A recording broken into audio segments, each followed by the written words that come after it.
You have likely experienced a moment where the air in a room suddenly feels heavy. It isn't a change in temperature or humidity, but a shift in pressure that presses against your chest. For some, this happens during the waking hours, a sudden onset of anxiety or the feeling of being watched from a dark corner. For others, it occurs in the dead of night, manifesting as sleep paralysis, the terrifying sensation of being awake but unable to move, with a shadowy figure looming over the bed. In modern terms, we might dismiss these events as stress, fatigue, or psychological trickery. However, in the lineages of Southeast Asian occultism, specifically within the Thai tradition, these are recognized as tangible spiritual intrusions. They are psychic attacks, unauthorized entries into your personal, energetic space by entities that wish to feed on fear or cause disruption. When you are dealing with a burglar in the physical world, you call the authorities, but when the intruder is invisible, you need an authority that governs the spirit world. This is where the concept of the yaksha comes into play, specifically the great lord known as Tao Wesuan. To understand why the yaksha's gaze is considered a paralysis chant against evil, you have to understand the hierarchy of the spirit realm. Many people mistakenly believe that all spirits, ghosts, and demons are chaotic forces running wild. The reality described in these ancient traditions is that the spirit world is a bureaucracy. It has rules, it has ranks, and it has enforcers. Tao Wesuan is the supreme commander of this realm. He is the lord of the giants and the keeper of the north. In the cosmology of Buddhism and Brahmanism, he is the absolute ruler over all ghosts, demons, yakshas, and lower spirits. When a lower spirit or a wandering ghost decides to attach itself to a human, or when a sorcerer sends a psychic attack your way, they are essentially breaking the laws of that spiritual hierarchy. They are acting out of turn. The power of Tao Wesuan does not work by fighting these entities with fire or lightning. It works through sheer, crushing authority. Imagine a petty criminal suddenly finding themselves face to face with the chief of the Supreme Court and the head of the military simultaneously. They don't fight, they freeze. They are paralyzed by the presence of a power that can unmake them. This is the mechanism behind the yaksha's gaze. The iconography of Tao Wesuan typically depicts a terrifying giant with bulging eyes and fangs, standing firm, holding a massive club. To a human, this image represents protection and immense wealth, as he is also a god of fortune. But to a malevolent spirit, looking upon the face of Tao Wesuan is an act of terror. His gaze represents judgment. When the energy of this deity is invoked, it creates a perimeter of absolute dominance. When a psychic attack is launched, whether it is intended by a living enemy or is simply the result of wandering into a spiritually polluted area, the gaze acts as an immediate halt, command. The attacking energy hits a wall. It is not just deflected, it is stopped cold. The chant associated with this entity essentially announces to the spiritual plane that this location and this person is under the jurisdiction of the Lord of Giants. Lower spirits, particularly the types that cause sleep paralysis or sticky bad luck, are generally cowardly. They prey on the weak and the unaware. They thrive when their targets are frightened. However, the moment the vibration of the yaksha is introduced, the dynamic flips. The predator becomes the prey. The paralysis that the human was feeling is transferred instantly to the spirit. They become unable to act, unable to flee, and unable to harm. They are locked in the sight of their master, awaiting judgment. This is why you will often see statues or amulets of this giant standing guard in temples, businesses, and homes throughout Thailand.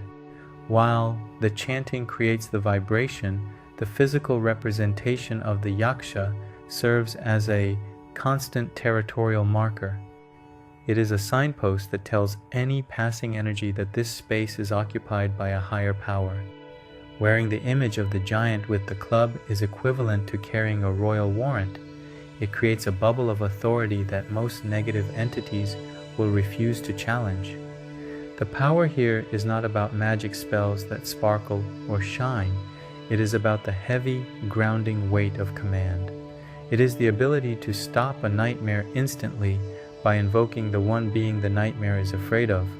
The Yaksha's gaze strips away the power of fear that these entities use against you and replaces it with the ironclad confidence of the ultimate guardian. As we prepare to listen to the recitation, it is important to shift your mindset. Do not listen with fear of what might be lurking in the dark. Instead, listen with the confidence of someone who has just called in the ultimate reinforcement. The sounds you are about to hear are designed to resonate with that frequency of authority. They are dense, rhythmic, and commanding. Allow the sound to build a wall around you. Visualize the great giant standing at the foot of your bed or at the door of your home, his gaze fixed outward, daring anything to cross the line. ท้าวเวสสุวรรณอาณาจักรวาละภูตาวินาสังสัพพะยักขปะราชยังสัพพะอันตรายาวินัสสันตุเมสถา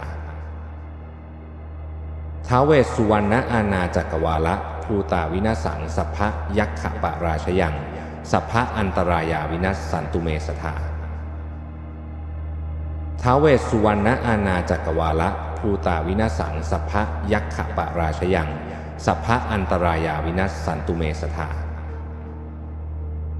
ท้าวเวสสุวรรณอาณาจักรวาละภูตาวินาสังสัพพะยักขปะราชยังสัพพะอันตรายาวินัสสันตุเมสถาท้าวเวสสุวรรณอาณาจักรวาละภูตาวินาสังสัพพะยักขปะราชยังสัพพะอันตรายาวินัสสันตุเมสถาท้าวเวสสุวรรณอาณาจักรวาละภูตาวินาสังสัพพะยักขปะราชยัง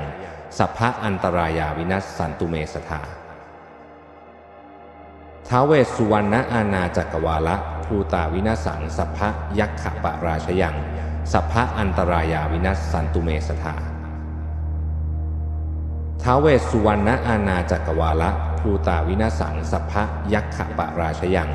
สัพพะอันตรายาวินัสสันตุเมสถา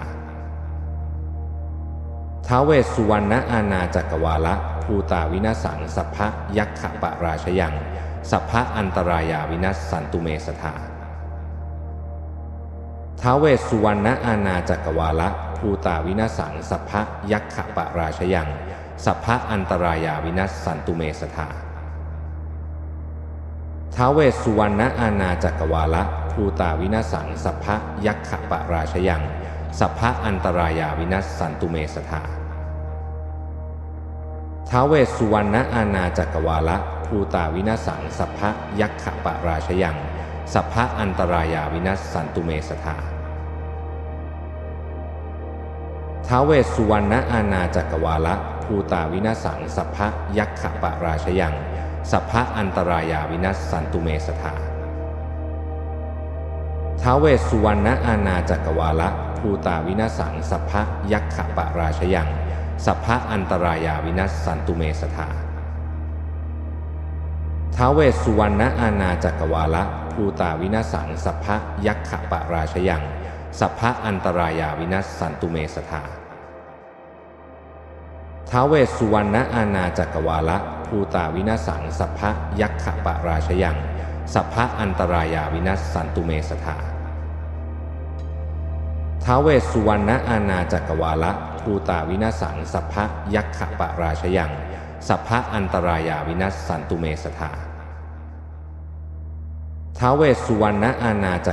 ะภูตาวินาสังสัพพะยักขปะราชยังสัพพะอันตรายาวินัสสันตุเมสถาท้าวเวสสุวรรณอาณาจักรวาละภูตาวินาสังสัพพะยักขปะราชยังสัพพะอันตรายาวินัสสันตุเมสถาท้าวเวสสุวรรณอาณาจักรวาละภูตาวินาสังสัพพะยักขปะราชยังสัพพะอันตรายาวินัสสันตุเมสถาท้าวเวสสุวรรณอาณาจักรวาละภูตาวินาสังสัพพะยักขปะราชยังสัพพะอันตรายาวินัสสันตุเมสถาท้าวเวสสุวรรณอาณาจักรวาละภูตาวินาสังสัพพะยักขปะราชยัง สัพพะอันตรายาวินัสสันตุเมสทาท้าวเวสสุวรรณอาณาจักรวาละภูตาวินาสังสัพพะยักขปราชยังสัพพะอันตรายาวินัสสันตุเมสทาท้าวเวสสุวรรณอาณาจักรวาละภูตาวินาสังสัพพะยักขปราชยังสัพพะอันตรายาวินัสสันตุเมสทาท้าวเวสสุวรรณอาณาจักรวาละภูตาวินาสังสัพพะยักขปราชยังสัพพะอันตรายาวินัสสันตุเมสทาท้าวเวสสุวรรณอาณาจักรวาละภูตาวินาสังสัพพะยักขปราชยังสัพพะอันตรายาวินัสสันตุเมสทาท้าวเวสสุวรรณอาณาจักรวาละภูตาวินาสังสัพพะยักขปราชยังสัพพะอันตรายาวินัสสันตุเมสทาท้าวเวสสุวรรณอาณาจักรวาละภูตาวินาสังสัพพะยักขปราชยังสัพพะอันตรายาวินัสสันตุเมสทาท้าวเวสสุวรรณอาณาจักรวาละภูตาวินาสังสัพพะยักขปราชยังสัพพะอันตรายาวินัสสันตุเมสทาท้าวเวสสุวรรณอาณาจักรวาละภูตาวินาสังสัพพะยักขปราชยังสัพพะอันตรายาวินัสสันตุเมสทาท้าวเวสสุวรรณอาณาจักรวาละภูตาวินาสังสัพพะยักขปราชยังสัพพะอันตรายาวินัสสันตุเมสทาท้าวเวสสุวรรณอาณาจักรวาละภูตาวินาสังสัพพะยักขปราชยัง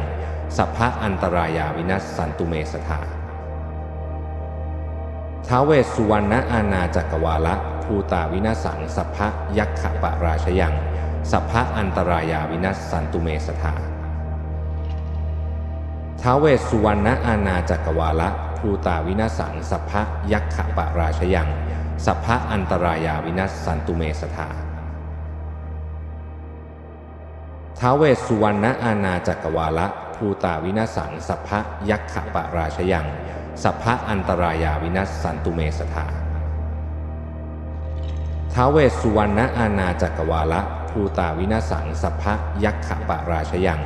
สัพพะอันตรายาวินัสสันตุเมสทาท้าวเวสสุวรรณอาณาจักรวาละภูตาวินาสังสัพพะยักขปราชยังสัพพะอันตรายาวินัสสันตุเมสทาท้าวเวสสุวรรณอาณาจักรวาละภูตาวินาสังสัพพะยักขปราชยังสัพพะอันตรายาวินัสสันตุเมสทาท้าวเวสสุวรรณอาณาจักรวาละภูตาวินาสังสัพพะยักขปราชยังสัพพะอันตรายาวินัสสันตุเมสทาท้าวเวสสุวรรณอาณาจักรวาละภูตาวินาสังสัพพะยักขปราชยังสัพพะอันตรายาวินัสสันตุเมสทาท้าวเวสสุวรรณอาณาจักรวาละภูตาวินาสังสัพพะยักขปราชยังสัพพะอันตรายาวินัสสันตุเมสทาท้าวเวสสุวรรณอาณาจักรวาละภูตาวินาสังสัพพะยักขปราชยังสัพพะอันตรายาวินัสสันตุเมสทาท้าวเวสสุวรรณอาณาจักรวาละภูตาวินาสังสัพพะยักขปราชยังสัพพะอันตรายาวินัสสันตุเมสทาท้าวเวสสุวรรณอาณาจักรวาละภูตาวินาสังสัพพะยักขปราชยังสัพพะอันตรายาวินัสสันตุเมสทาท้าวเวสสุวรรณอาณาจักรวาละภูตาวินาสังสัพพะยักขปราชยังสัพพะอันตรายาวินัสสันตุเมสทาท้าวเวสสุวรรณอาณาจักรวาละภูตาวินาสังสัพพะยักขปราชยังสัพพะอันตรายาวินัสสันตุเมสทาท้าวเวสสุวรรณอาณาจักรวาละภูตาวินาสังสัพพะยักขปราชยังสัพพะอันตรายาวินัสสันตุเมสทาท้าวเวสสุวรรณอาณาจักรวาละภูตาวินาสังสัพพะยักขปราชยังสัพพะอันตรายาวินัสสันตุเมสทาท้าวเวสสุวรรณอาณาจักรวาละภูตาวินาสังสัพพะยักขปราชยังสัพพะอันตรายาวินัสสันตุเมสทาท้าวเวสสุวรรณอาณาจักรวาละภู ภูตาวินาสังสัพพะยัคขปะราชยังสัพพะอันตรายาวินัสสันตุเมสถาท้าวเวสสุวรรณอาณาจักรวาละภูตาวินาสังสัพพะยัคขปะราชยังสัพพะอันตรายาวินัสสันตุเมสถาท้าวเวสสุวรรณอาณาจักรวาละภูตาวินาสังสัพพะยัคขปะราชยังสัพพะอันตรายาวินัสสันตุเมสถาท้าวเวสสุวรรณอาณาจักรวาละภูตาวินาสังสัพพะยัคขปะราชยัง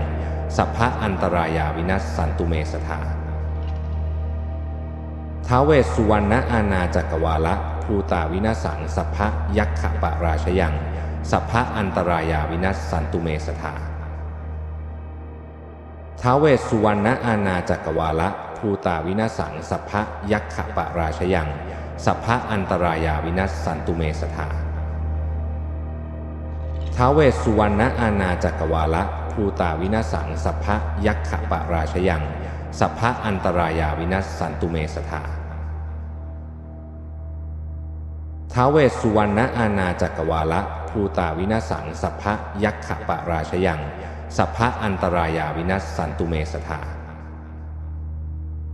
ท้าวเวสสุวรรณอาณาจักรวาละภูตาวินาสังสัพพะยัคขปะราชยัง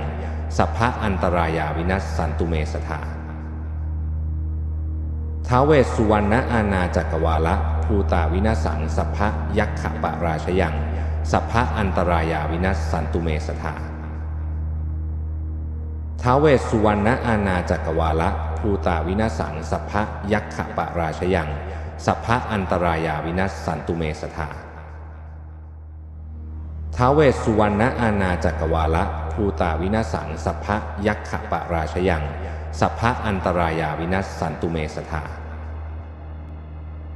ท้าวเวสสุวรรณอาณาจักรวาละภูตาวินาสังสัพพะยัคขปะราชยังสัพพะอันตรายาวินัสสันตุเมสถา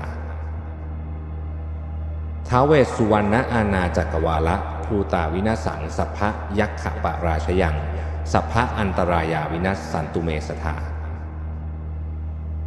ท้าวเวสสุวรรณอาณาจักรวาละภูตาวินาสังสัพพะยัคขปะราชยังสัพพะอันตรายาวินัสสันตุเมสถาท้าวเวสสุวรรณอาณาจักรวาละภูตาวินาสังสัพพะยัคขปะราชยังสัพพะอันตรายาวินัสสันตุเมสถาท้าวเวสสุวรรณอาณาจักรวาละภูตาวินาสังสัพพะยัคขปะราชยังสัพพะอันตรายาวินัสสันตุเมสถาท้าวเวสสุวรรณอาณาจักรวาละภูตาวินาสังสัพพะยัคขปะราชยังสัพพะอันตรายาวินัสสันตุเมสถา